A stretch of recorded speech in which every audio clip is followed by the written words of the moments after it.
Moving to a new town and settling into a new house.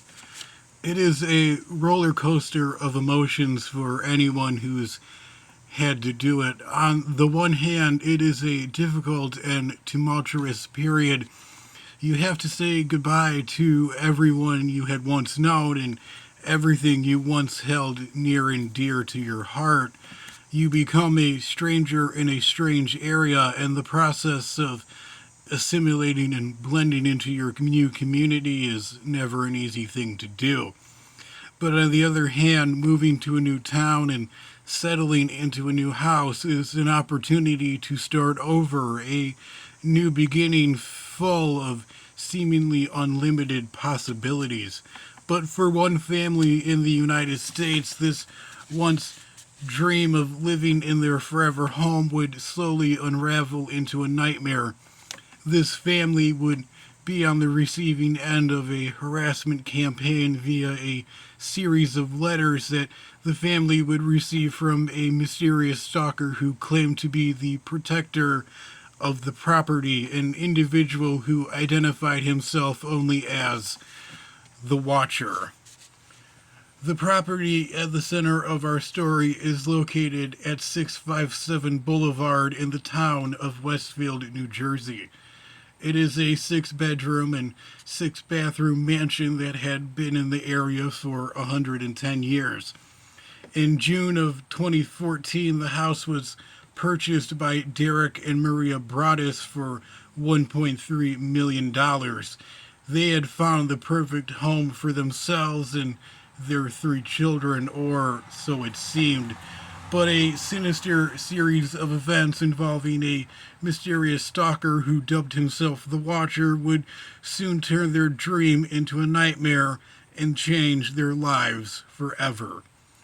Westfield, New Jersey happened to be Maria Broaddus's hometown, and as such it seemed like the perfect place for her and Derek to raise their children. The house they purchased was only a block away from Maria's childhood home.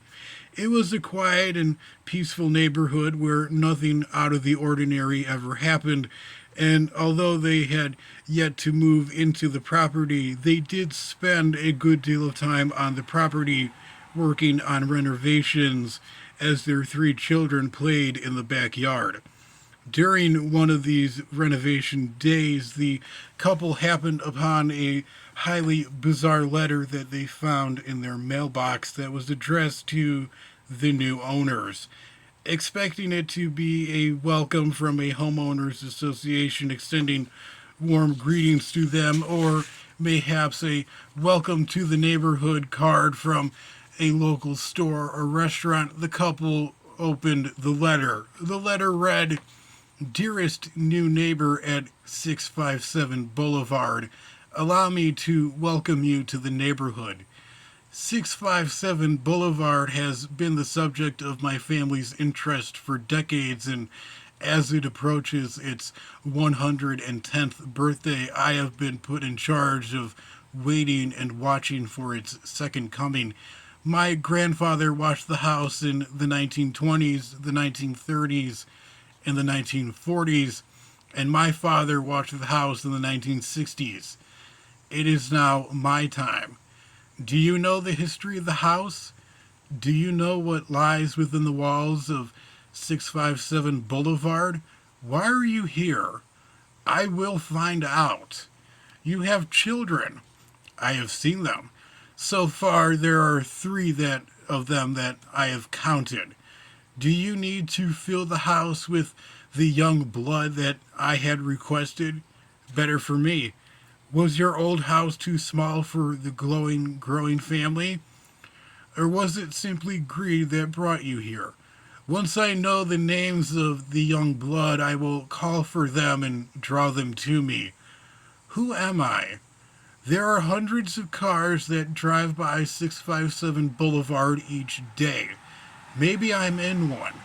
Look out of the many windows of 657 Boulevard and see all of the people who stroll by. Maybe I am one of them. Welcome, my friends. Welcome. Let the party begin. Signed, The Watcher." This type of letter naturally alarmed Derek and Maria Broaddus, as it would alarm anyone who would receive a similar letter. But what made matters significantly even more worse was the Broaddus children were dragged into things.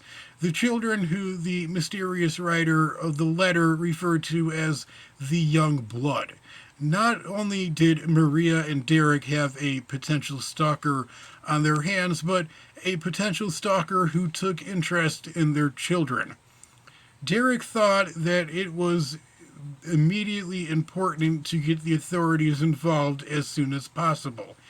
However, a family that had just moved into their new home, who received a letter from a mysterious person full of rambling nonsense and vague and cryptic threats, while distressing, did not merit a full investigation because no crime had been committed. There was very little that the Westfield Police Department could do with a single letter and no witnesses to the delivery of said letter. The family was questioned about the incident and were told to keep quiet about the situation as to not muddy the waters or cause a further escalation. The Broaddus family wondered if a similar situation had happened to the previous owners because they were never informed that such a thing was going to occur. The Woods, John and Adria they told the Broadduses that they did receive a similar mysterious letter around May 26, 2014, days before they moved out. According to the Woods family, they had lived at 657 Boulevard for over 20 years without incident, so a strange letter signed by a so-called watcher did not really concern them, and they threw the letter out in the trash thinking that it was utter nonsense. Although alarmed by the unusual event, the Broaddus family refused to leave their dream home. They continued with their renovations for their house, and after a couple of weeks, a second letter would soon appear. The letter reads as follows: Welcome again to your new home at 657 Boulevard. The workers have been busy and I have been watching you unload carfuls of your belongings. The dumpster in the driveway is a nice touch. Have they found what is inside the walls yet? In time, they will. I am pleased to know your names now, and the names of the young blood that you have brought to me. You say their names often. 657 Boulevard is anxious for you to move in. It has been years and years since the young blood has ruled the hallways of the house. Have you found all the secrets it holds yet?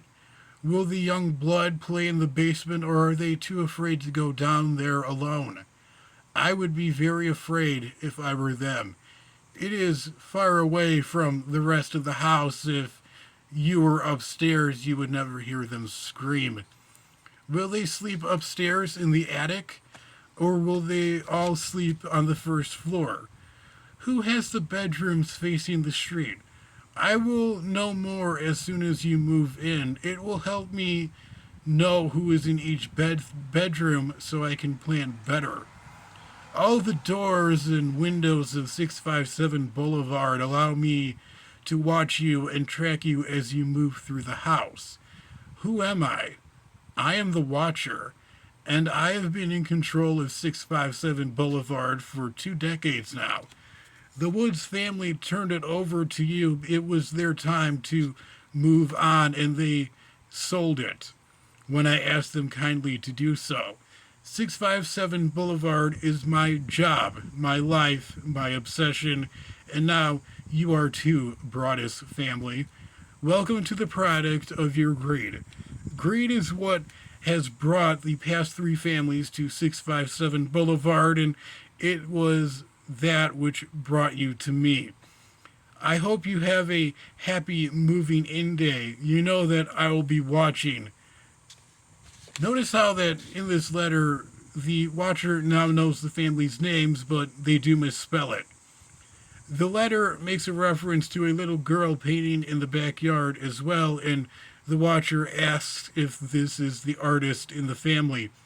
Based on the details of this particular letter, the watcher was not bluffing or joking. He or she was indeed watching the family enough to know their names and what one of their children was doing on that given day. This terrified Derek and Maria. They were familiar with Westfield, but not this part of town. How did this individual, whoever they were, manage to get close to the house and gather all of these details? Were they looking from next door, or did they have the house bugged? No one was quite sure. But the Broaddus family once again contacted police and even hired private investigators. More time would pass and eventually the renovations would be finished, but the Broaddus family never moved into their dream home, becoming wary of this unseen stalker who had been tormenting them. A third and then a fourth and final letter would soon arrive. This time, the watcher sounded disappointed, asking where the family had gone. 6 months after the initial purchase of 657 Boulevard and the arrival of the first letter from the watcher, the Broaddus family had cracked under the pressure. They never moved into their dream house, and 657 Boulevard went back on the market. In 2015, the Broaddus family filed a lawsuit against the previous owner, John and Andrea Woods, who owned 657 Boulevard before the Broaddus family. The couple claimed that the Woods intentionally and maliciously withheld from them information regarding the watcher. However, the Broaddus family presented very little evidence other than the fact that the Woods family only received one similar letter, and the case was ultimately thrown out. But the case drew a very large amount of attention, which sparked a large amount of media coverage, and tons of speculation soon followed. And, well, dozens of suspects were named. No one has been able to uncover the true identity of the watcher. The house at 657 Boulevard, as of 2019, is owned by a anonymous family. It is not clear if the watcher still guards his property even to this very day.